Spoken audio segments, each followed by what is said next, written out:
Hello, creative, and welcome back to the Empowered Creatives podcast, finding confidence between hustle and burnout.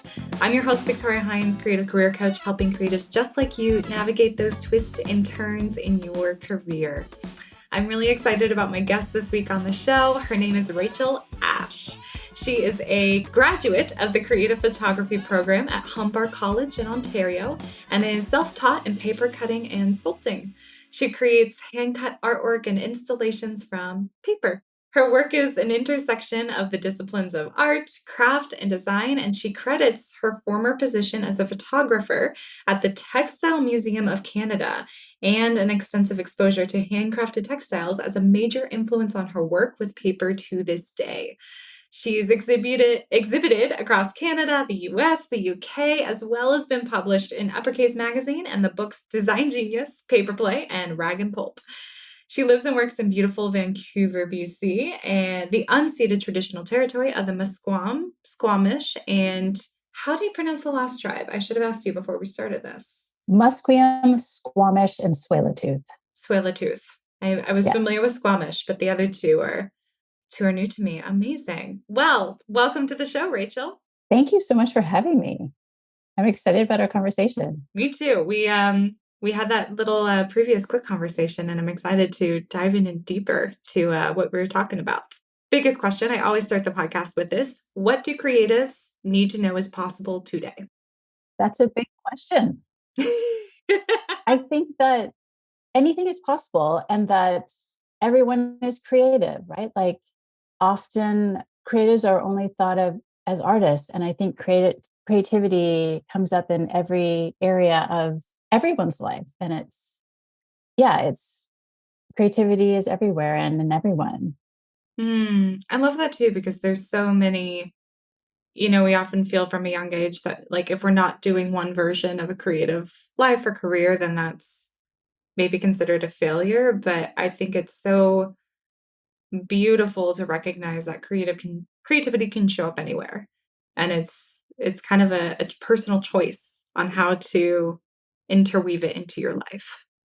Yeah. And I find that in my other jobs as not involving art at all, a lot of creativity comes into play in terms of problem solving or executing on things. Yeah, I think there's just creative thinking comes up in many different ways.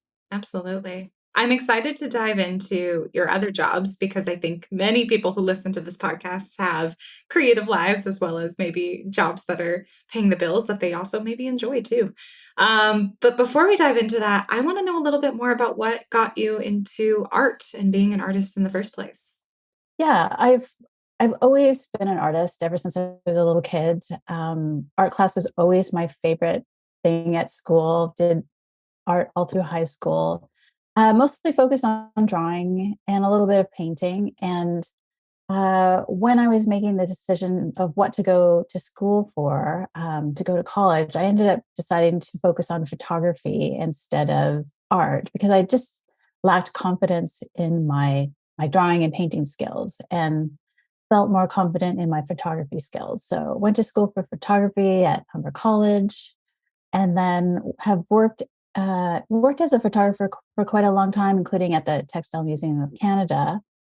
And it was only maybe by 2007 when I was transitioning from film photography to digital photography that I really felt this lack of hands-on process, because digital photography is you're on the computer all the time. So I was on the computer all the time and it was just lacking that kind of tactile element that I really craved. And so I started exploring collage and then altered book art. And then it eventually led to paper cutting. So even as a photographer, like I was very much the kind of person who loves to experiment. So I would experiment with photo-based process of printing and realizing my photographic projects and experimenting with lots of different cameras like Holgas and plastic cameras and So yeah, like lots of different ways of approaching art and creativity. Hmm. That's awesome. You are also not the first artist I've heard who, had to find a new, so much of our period, it has moved into a technical digital landscape on the computer. And I know I've talked to architects who were in the same boat of like they used to be like hand sketching drawings, which sounds like a lot for architecture, but like once it moved into that computer based system, it's like you lose that ability to use your hands and just get kind of like caught into a project, which doesn't happen quite as easily on the computer. I love your story there. So I know we spoke prior about your other job, but why don't you tell our audience a little bit about what you do as well as being an artist? Because you work in the tech world, correct? Yeah, I've worked in tech for quite a number of years, but I'm the non-technical person usually at a company. So doing operation, administration, event planning. And so I currently work at a company called Haifa Worker Cooperative, and it's a tech co-op that's worker owned.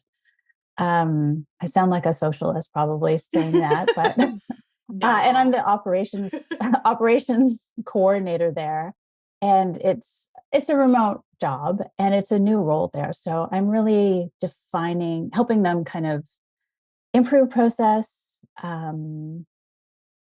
taking over sort of tasks that have been distributed amongst the team and kind of centralizing it. And it's working on a whole mix of tasks, like including finance and operations and event planning, a bit of HR, all sorts of stuff. And it's a lot of the jobs that I do have involved, working on the financial parts of the company, like bookkeeping and invoicing and things like that, which is a lot of stuff that generally people hate. Uh-huh.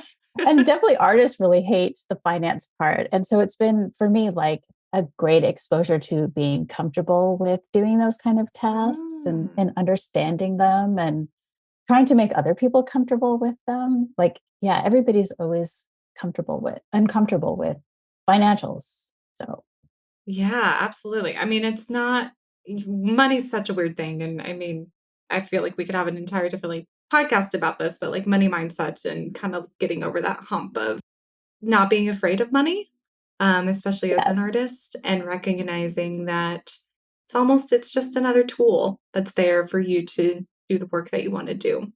But how how does your world, working in tech in operations, which is very familiar to me. I feel like I've been in your shoes before doing 6 different jobs. How does that world intercollide and really complement your artistic world? Well, I think for sure artists these days need a lot of different skills. I have a huge skill set and I benefit from that because I can look after my practice in so many different ways, right? Like I have writing skills so that I can write proposals or emails reaching out to people about things. I'm comfortable, sending invoices to people because like I do that as part of the work that I do. Like a lot of people can be uncomfortable with that. Like even though you did the work, the client understands you're charging them, there's still this discomfort with that. Like I'm very comfortable using social media and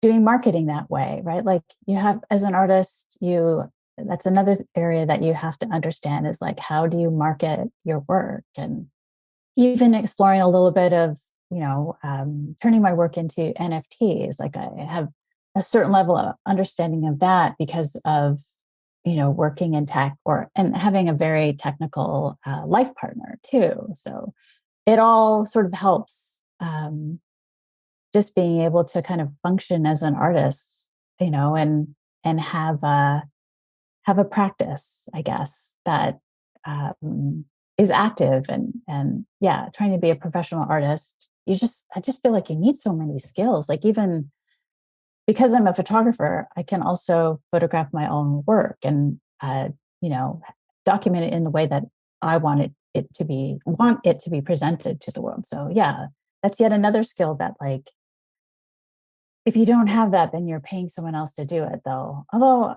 I kind of would like, yeah, depending on what level you are with your professional art practice, like you're outsourcing that stuff. But for me, Yeah. like I'm not at that level, so I have the skills to do all those things. Mm-hmm. 100%. I can so deeply relate to everything you just said. And I think that was something missing when I was younger, is that every artist in today's day and age is essentially their own entrepreneur. And you're right, once you get to maybe a certain level or a certain income bracket, 100% you can outsource all the things that you don't want to be doing. Or even if you have a full-time job and you're also doing this, maybe a portion of those funds go towards outsourcing, which is something I do, because time is a hard one. But yeah, I always think back to this when I launched my own business. And I remember I was in like these business cohorts or talking to other people who were also launching their businesses, and they did not understand why I was so good at email marketing. And they were just confused. And I mean, I had an acting background, but I was working in a nonprofit arts administration setting for a year. And for what, 3 years, I was crafting email communications in Mailchimp or Constant Contact. And it's one of those things of like, you never, all those skills you learn in these other jobs can be so directly related or impactful Yeah, to your business, and pulling them in and figuring out. they're totally applicable. Yep. What I know you touched on this briefly, but what has really diving into finances in your day job done with like diving into finances in your art? I have to say, I'm not as good with my own personal Sure. finances as I am with, you know, working the jobs that I work at. Mhm. And I guess that a big part of that is just like, because there is a separation, right? Like you're always more uncomfortable with your own than you are with, or at least in my case, I'm less comfortable with my own than I am with, the professional way of doing finances and bookkeeping. But I guess one of the things is like, I'm totally comfortable invoicing and demanding the money that I'm owed if it comes down to that. And I think it's something that people struggle with as a freelancer, like making sure that it happens, like making sure that you get paid. Some people, sometimes you do the work and they don't want to pay you. And so like it requires a lot of like, I don't know if it's confidence or not, but just like determination for sure to make sure that you get paid. Absolutely. So yeah, What have you done in those instances where somebody's either just not paying you and you've already done the work for them, or what have been some of your tactics to solve that yeah. situation? It hasn't happened to me necessarily personally, um, but I have had to do it in my in my jobs where I've had to like follow up and follow up and follow up. And yeah, like you really have to be determined about it to make sure that they don't ignore you. Um, yeah. And you don't want it to get to the point where you have to escalate, right? Like involving lawyers. I've never had to do that, unfortunately. And I don't want to because it's just messy.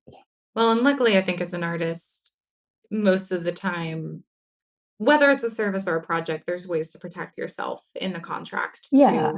not give the full service or the full product upfront, and it is fully deliverable upon payment. Mm, Yeah. yeah, yeah. Like I think my approach with not running into that is like I am paid before any work leaves my possession. That's the simplest way to deal with it. And Yeah. yeah, and make sure like, yes, that money is clearly where it should be. I don't accept checks. Yeah. Like I don't know if that's a thing. Like it used to be a thing. Sometimes people try, Sure. it's like, no.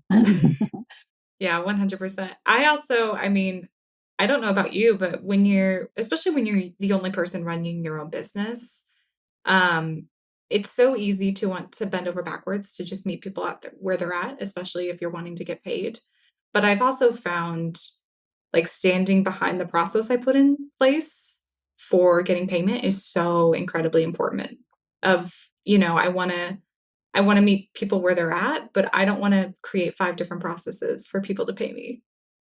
It's kind of like I Yeah. set up the one, I spent the time doing the one, I'm paying a service to have the one process, and that's the one that I'm going to use. But yeah, I think you're right. It takes a level of determination to kind of stand your ground of this is what I deserve and this is what I deserve in my business. Yeah. Yeah. I think you should have confidence in your work that you delivered what was asked for. Um, yeah, I've heard some horror stories, but fortunately, I have not experienced it, Yeah, luckily. direct on. Going back to, kind of working in the tech world and operations as well as your art, what do you find to be the most challenging about doing both? It's definitely a juggling act of finding, like not letting, sometimes the operations part of my brain really takes over. And I feel like I'm not spending enough time thinking about my creative projects. I haven't actually been in the studio very much the last couple of weeks because I've needed to concentrate on an online show that I'm working on. So there's been a lot of like working on the images of that, working on the text for it. And so I haven't been doing that in the studio. And it's work that needs to get done, but it's more admin and it's not, it doesn't feel creative, but it's kind of the culmination of that work getting to a certain point so that it can go out into the world. So yeah, I think it's just because I work part time, the time that I have available to work on my art practice, it's not always spent on making art. It's subdivided on its own set of operation tasks and admin and all that kind of stuff rather than like I'm in my studio making art, and I definitely feel like this week like I need to get into my studio and I want to make some stuff or just play. I really need some time this summer, I think, like to just like, play and experiment and explore ideas. And, yeah, I think that's my biggest struggle is just making that time. Cause sometimes it's going into the studio and like, I need to do this thing. And maybe it's making something for something rather than just kind of playing and exploring. So I'm missing that time right now and I really need it. So I'm Hmm. hoping that like this week when I'm in the studio, I'll get that time. Yeah. What's been a tactic? I mean, well, first off, I can say I can highly, highly relate to everything you just said of, when you're balancing multiple jobs, there's always that ebb and flow. And there's always feels like there's sometimes you have to focus on, the job that the tech company is paying you for, and sometimes you get to focus on your business. But even when you focus on your business, sometimes it is just the administrative tasks to get things up and running again. And how do you know when you are out of balance, and what do you do to autocorrect? I think it's when a certain amount of time has passed and I realize like, oh, I haven't made any new art in X amount of time. And I really feel that lack because it is an important um, aspect of who I am, like that need to Mhm. make. It's such a huge driver. And, for me right now, it has been a couple of weeks since I've actually made anything. Like I made some new pieces, and I guess that was last a couple of weeks ago. And it just feels like, whew, it's been too long. I want to sit down and um, sketch some ideas and, start a new embroidery project and like just feel that, um, yeah, explore some new ideas. It's just like a little feeling that you have where it's like Mhm. that little bit is missing and like you're craving it Mhm. and also because I'm kind of wrapping stuff up, it's also this desire to kind of start something new, start some new work and see where I'm going to go next. So, yeah, I have all these different, like, that craving for, like, that need to play and make and create. Definitely have that really strongly this week because I haven't really been in the studio very much. Yeah. Also sounds like to kind of make that happen, you're setting like it sounds like you've already set an intention for yourself of okay, this is what I want to do, this is what I need to do. You personally need to get back into the studio, need to play around and giving yourself a, a timeline of sorts, but it sounds like you're Yeah. open to it not hitting not hitting if it's not perfect. Yeah, I know that if it's been a while since I've been in the studio and had time to make, that it takes a little time to ramp back up again, right? Like, Mhm. and I always feel impatient to, like, I want to do this new thing right away, when it's like, okay, no, you need to do this and do, kind of like do a bit of looking through books and looking at papers and sketching some ideas, like all those things. It's all part of the process, of Mhm. feeding your creativity. I feel like I guess what I'm saying is, like, my creativity right now feels undernourished. So I need to go and nourish it again in order to kind of get working on something, get back into the flow. I'm missing the flow. Yeah. I like that. So it sounds like kind of having an exploratory phase of just feeding yourself and immersing yourself and setting aside time to just play. And then Yes. knowing that at some point it's going to flip into making and building and creating again. One of the things I sometimes do, and I haven't done this in a while, is actually give myself a daily project for a month. Ooh, So, I like, like that. really, really specific parameters so that it's a daily project that I can fit in a short amount of time. Uh, every single day for, usually a month is about as long as it needs. Yeah, there's a bunch of them that I've done over the years. And so I usually find, like, that gives me that little spark of feeding the creativity every day. And it doesn't really matter what the results are. It's more about just that act of creation. Absolutely. Especially, Mm, yeah, especially when I'm feeling like that lack of, yeah, needing to feed my creativity. It's a way to do it and not absolutely. overthink it too. Yeah. It doesn't sound like it's not something you're maybe intending to sell or you're not making Yeah. it or creating it for anybody, but it's for yourself to get the juices flowing again. That's awesome. Hey, creative. I'm going to take a quick moment to give a shout out to Artera, who supported the creation of this episode. Artera is redefining the future of art galleries, where art, storytelling, and innovation collide. If you hop on over to their site, they are not only showcasing incredible artists, including the artist who is my guest today on the pod, but Artera is also a community nurturing both established and growing artists alike. If you are a visual artist, sculptor, or maker looking for a supportive and tech savvy community, check out Artera. If you are an interior designer looking to fill your designs, your homes with curated art, check out Artera. And if you are an art lover who enjoys learning the story of an artist before you buy, you should definitely check out Artera.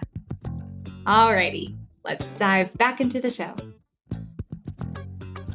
So, I wanted to dive into the whole tech side because I know in our conversation prior, you like had all these wonderful thoughts, and I think it's something we haven't talked a lot about on this podcast. Is so you work in tech, you also have a partner who's very tech focused. I currently have a job in tech as well. I'm curious, what changes do you see happening in the tech world, and how will they or are they going to impact artists? I think one of the biggest changes, this has been a long time coming though, but just people's feelings around social media, like Twitter has kind of blown up because of everything that's happened over there, and lots of people have moved away from it. And then, most of the people I know that use Instagram as an artist, like everyone feels so frustrated um, with using it, right? Like you feel like you can't connect, you can't reach people, and it's so frustrating and it feels pointless. I definitely feel like this every single week. Like, do I keep using this? And so there is a movement in tech, and it's more in the open source community, um, like trying to figure out how can we do these social networks that are not driven by profit, because that's the thing that always undermines the community aspect of a social network, right? Like suddenly there's ads and algorithms and all these things that take away from people actually being able to connect or to be seen and heard.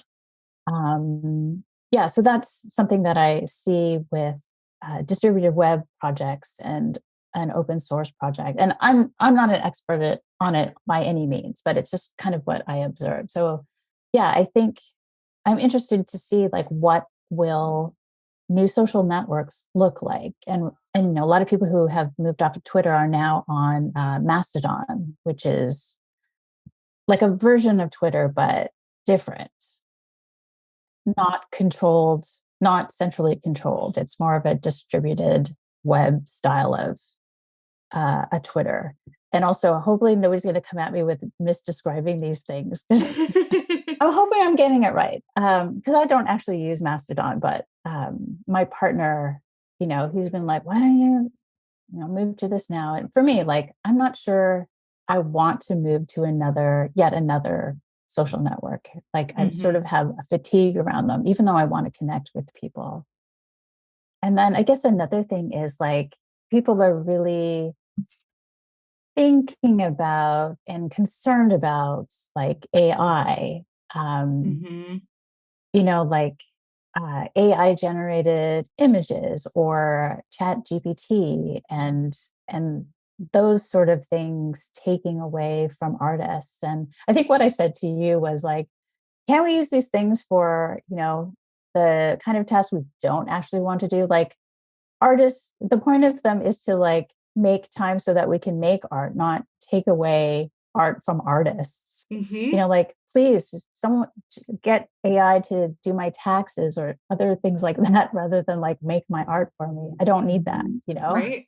But at the same time, like they are interesting tools to do certain things. And so Mhm.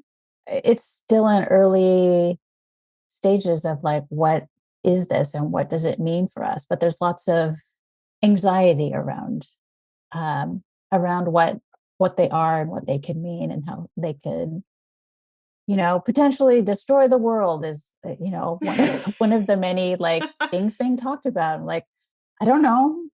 Sure. If we've learned anything from lots of media exposure to artificial intelligence like Westworld and other things like that is like just be nice to the artificial beings, treat them well. Yeah. That's yeah, treat them well because otherwise like they are going to rise up and they're going to be angry. So Yeah.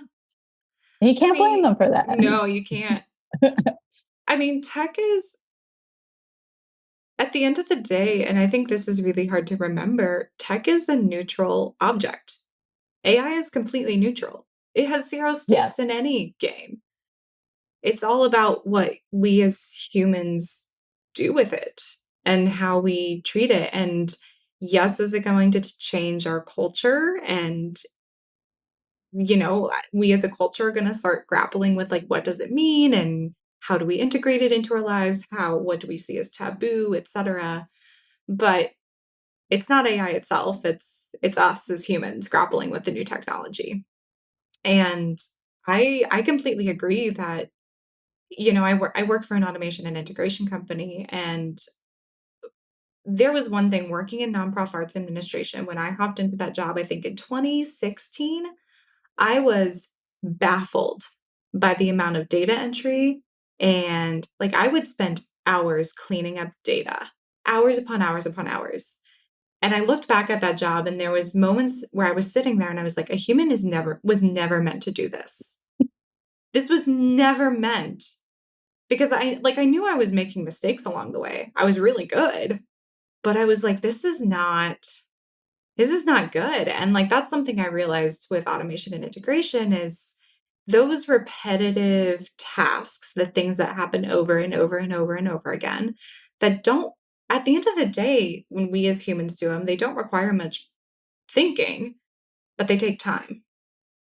And those are often the things that I think offloading to AI or automation or all these different technologies, like that's where the power is, because then you get the time back to use it how you actually want to, like creating your art or um, building and doing what you want to be doing. It's it's an interesting thing to think about. Like, technology is just a tool, and what it is really good at is efficiency from my perspective, right? Like, Yep. when people look at my paper cut art, they're often assuming that it's not hand cut, it's laser cut. And so part of it for me is like trying to point out that, yeah, lasers don't actually cut better than me. I'm very good at cutting. That's why you think a laser cut it. But it's not that humans are not good at certain things. It's just that, Mm-hmm. like, we've created machines for efficiency because they can do them faster.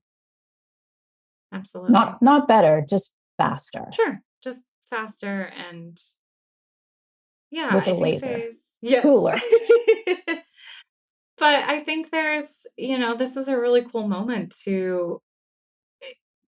I think, especially for business owners, I've also realized, like, I've started asking myself, what are those things that I don't like doing in my business? What are the things about running this business that get laborious and maybe aren't impacting my customers? They're not directly tied to the work that I do. They're not tied to the things that I love doing.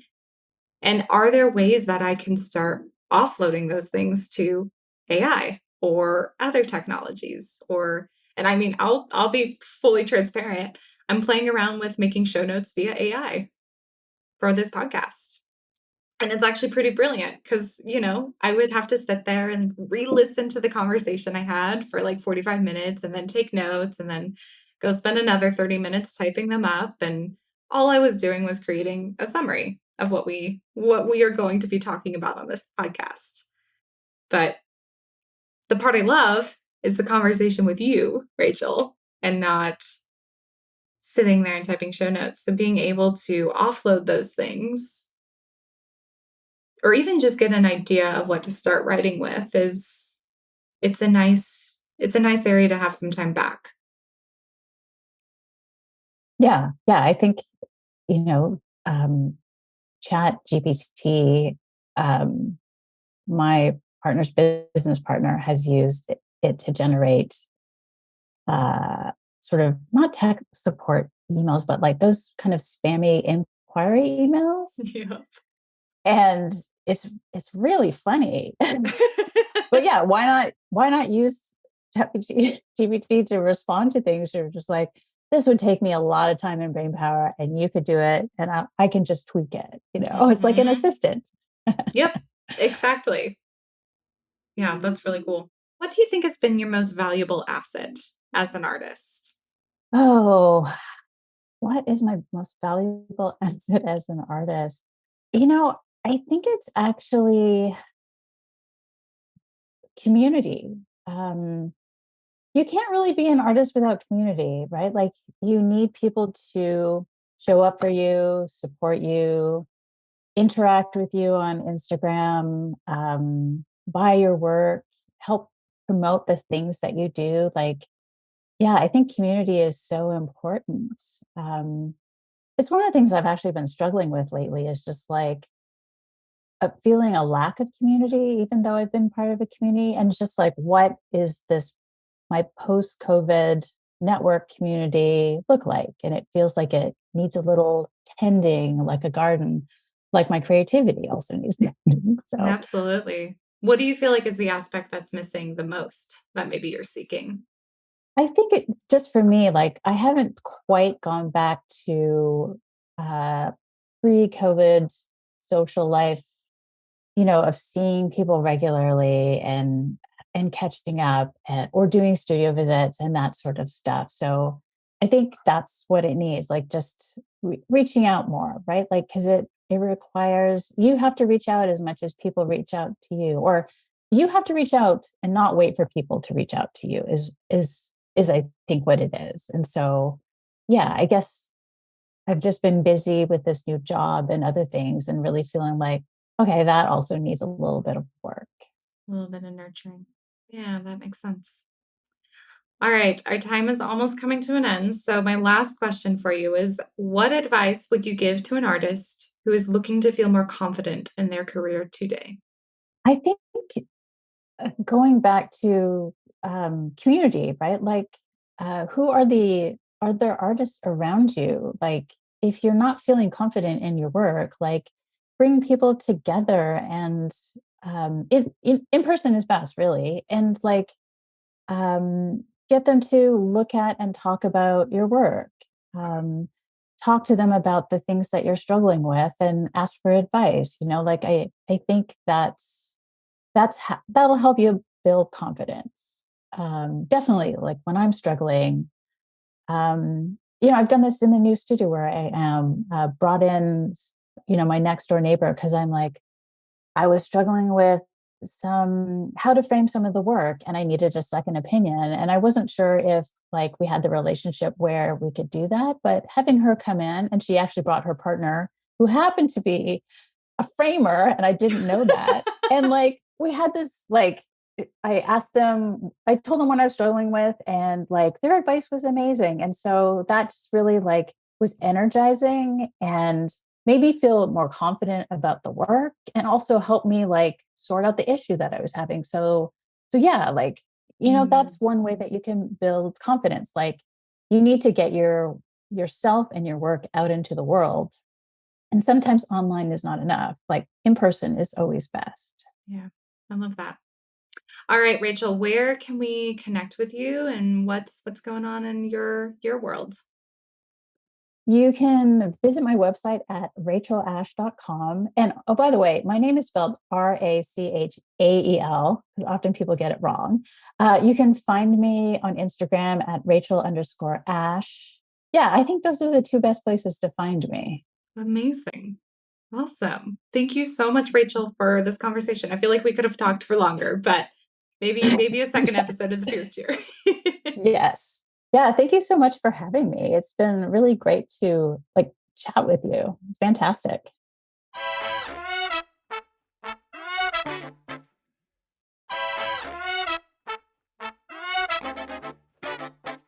All right, creative, here is your one thing this week.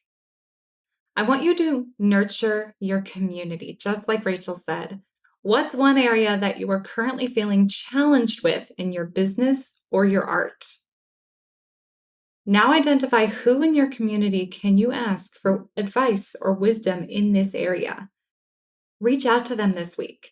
Better yet, see if they can meet you for lunch, coffee, ice cream, you name it, to really get back in touch and have a great one-on-one conversation. All right, if you've been enjoying this podcast, don't forget to rate, review, subscribe. It's the number one way you can show your love back to me and back to the podcast. And until the next time, stay creative.